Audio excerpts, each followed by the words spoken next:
Nesse vídeo eu vou comentar um pouco sobre o podcast de ontem com o Renato 38 e o Fernando Rocho, né? Tendo em vista aí alguns comentários que fizeram, muitos deles pertinentes, tendo em vista a repercussão que teve o podcast de ontem lá no podcast Caravelas, que teve a maior visualização simultânea, passou de 5.000, né, que eu já fiz, né? E aí teve muitos comentários, uns atacando, outros defendendo, etc, né? Então, tendo em vista a repercussão, eu resolvi fazer esse vídeo, né? Então, inicialmente, nós estávamos lá entre amigos, né? Então, eu gosto muito do trabalho do 38, ele é muito inteligente, tem muita presença de espírito, consegue responder rápido. Aliás, ontem ele estava extremamente afiado, conseguiu responder bem as objeções, né? Ele teve um desempenho assim excelente num debate. O Fernando Rocho também, já velho conhecido meu, eu sou mais afinado com as ideias do Rocho em relação a investimentos, em relação a Bitcoin, do que com as visões do Renato 38. Então, por isso que eu fiquei mais focado em contrapor um pouco o Renato 38 do que o Fernando Rocho, porque o Fernando Rocho eu sintonizo melhor com as ideias dele, né?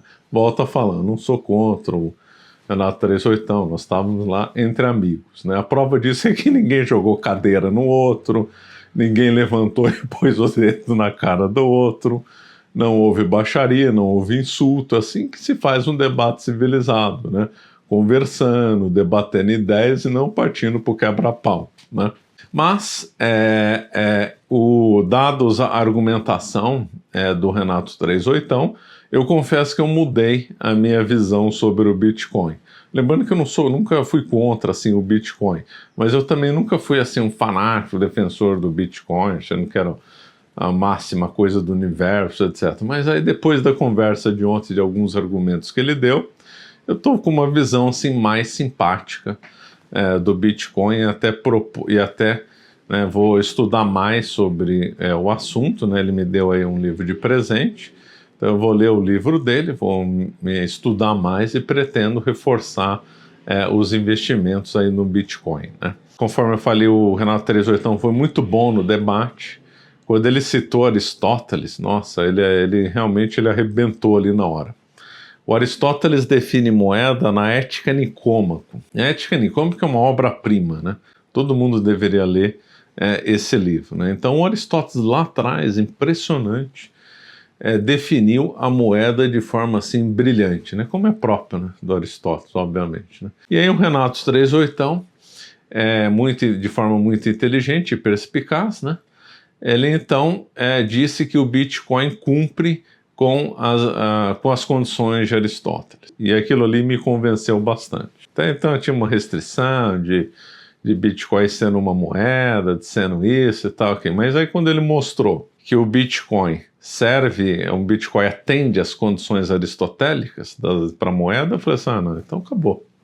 Aí não tem como contra-argumentar que o Bitcoin é uma moeda assim, eficiente, é uma moeda que vai poder ser usada como qualquer outra, né? Lógico que parece que eu não entendo disso, mas que parece que ainda depende de alguma técnica, de uma difusão melhor, e meio de como trocar, né, efetivamente do ponto de vista de formato. Volto a dizer, não entendo disso, mas disse que é uma coisa que em breve as coisas vão melhorar para o Bitcoin, né?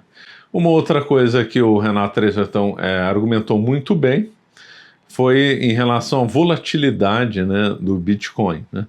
Então esse seria um motivo de contestação contra o Bitcoin. O Bitcoin oscila muito, vai para cá, depois vai para lá, depois sobe, depois desce e tal. Bom, as bolsas de valores também oscilam muito e nem por isso deixam de ser um bom investimento. E depois o Bitcoin oscila, mas acaba no resultado final dessa oscilação, acaba subindo, né? Então ele argumentou muito bem aí nessa hora, né? E um outro fato que também me moveu a querer estudar mais e investir mais em Bitcoin foi quando o Renato 38 falou que era uma defesa muito boa contra o Estado, né? Como todo mundo sabe, aqui a gente, né, aqui nas minhas aulas, em tudo quanto é lugar de vídeo, eu ataco esse Estado burguês, esse Estado liberal pós-Revolução Francesa, que é um Estado odioso, é um Estado gigante, é um Estado fruto de concepções completamente erradas de Rousseau e de Hegel, principalmente, não tem outros, é claro, mas estou citando esses dois.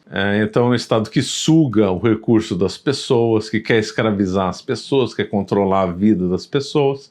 Nós estamos vendo isso não só no Brasil, mas no mundo inteiro. Nós estamos vendo que a censura está aumentando, daqui a pouco vai ter crédito social, as moedas físicas, né, o papel tende a sumir. Se não me engano, acho que na Coreia do Sul já sumiu, né, só a moeda digital.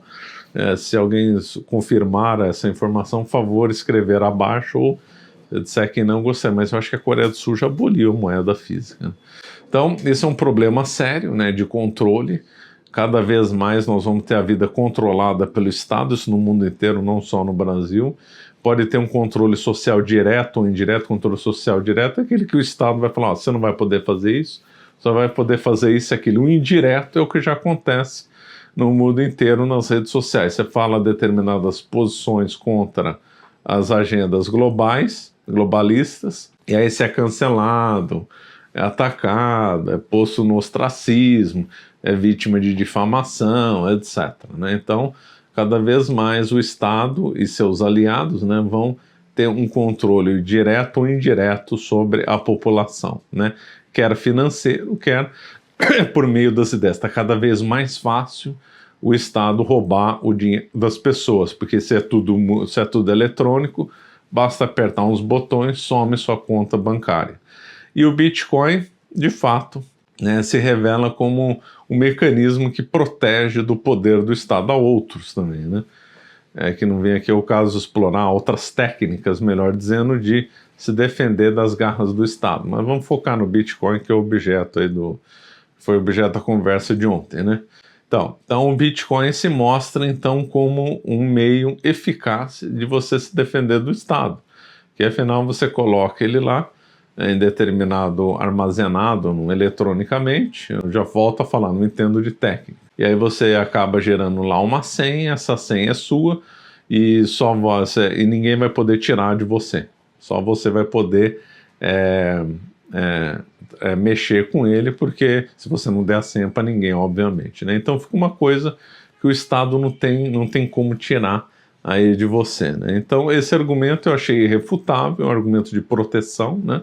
Tanto o argumento da moeda, que foi com base no Aristóteles, que o Renato 38 falou, que foi muito inteligente, como o argumento que a volatilidade também não impede do ativo ser uma coisa boa, né? Óbvio, né? As bolsas são um bom investimento e ficam oscilando toda hora. E o terceiro, como um meio de se proteger do Estado e de tentar ficar independente aí dele, né? Então, por causa desses argumentos do Renato 38, agora, a partir de hoje, eu tenho uma visão assim, mais simpática do Bitcoin. Conforme eu falei, vou estudar sobre o tema, e já estou aí com livros para ler, e aí pretendo fazer mais investimentos aí nessa área, né? Então foi um debate para mim, e acredito que para muitos que nos ouviram, muito enriquecedor, né?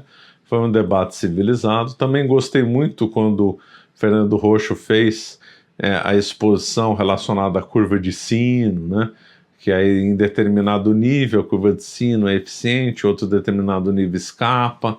Eu achei aquele raciocínio muito inteligente. Muitas coisas do Taleb são boas, outras nem tanto. Eu acho, por exemplo, o Taleb é contra o Bitcoin, agora já sou favorável a ele. Então, eu acho que foi um debate assim muito proveitoso, né? Eu aproveitei bastante lá a conversa ali de ontem, né? Bom, no dia 26 de setembro, né, semana que vem, nós vamos ter um debate entre o Cogos e o Murilo Rezende, que deve seguir aí a mesma linha, né? Que é como tem que ser debate. Imagina, pegar a cadeira, dar no outro, levantar, pôr o dedo em riste, né? Partir para agressões fúteis. Não, o debate tem que ser civilizado, calmo, tranquilo, faça os questionamentos, etc. e tal, né? Assim que tem que ser, né? E então, no dia 26 de setembro, não perca esse debate. E também nós teremos aí uma aula sobre as 3 grandes revoluções no dia 1º de outubro, aqui no meu canal. Bom, vamos ficando por aqui. Obrigado.